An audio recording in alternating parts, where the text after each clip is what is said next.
Digital ഹെൽത്തിൽ വൻ മുന്നേറ്റവുമായി കേരളം. ഇനി ആശുപത്രി അപ്പോയിന്റ്മെന്റുകൾ വേഗത്തിലെടുക്കാം. 800 ആരോഗ്യ സ്ഥാപനങ്ങളിൽ ഇ ഹെൽത്ത് സംവിധാനം സജ്ജമായി.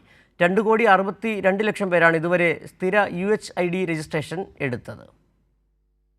സംസ്ഥാനത്തെ 800 ഇ ഹെൽത്ത് സംവിധാനം സജ്ജമായതെന്ന് ആരോഗ്യവകുപ്പ് മന്ത്രി വീണ ജോർജ് അറിയിച്ചു. മെഡിക്കൽ കോളേജുകളിലെ 18 സ്ഥാപനങ്ങൾ കൂടാതെ 33 ജില്ലാ ജനറൽ ആശുപത്രികൾ, 88 താലൂക്ക് ആശുപത്രികൾ, 48 സാമൂഹികാരോഗ്യ കേന്ദ്രങ്ങൾ, 512 കുടുംബാരോഗ്യ കേന്ദ്രങ്ങൾ, 79 നഗര കുടുംബാരോഗ്യ കേന്ദ്രങ്ങൾ, 14 സ്പെഷ്യാലിറ്റി ആശുപത്രികൾ, 3 പബ്ലിക് ഹെൽത്ത് ലാബുകൾ, 5 മറ്റ് ആരോഗ്യ കേന്ദ്രങ്ങൾ എന്നിവിടങ്ങളിലാണ് ഇ ഹെൽത്ത് നടപ്പിലാക്കിയത്.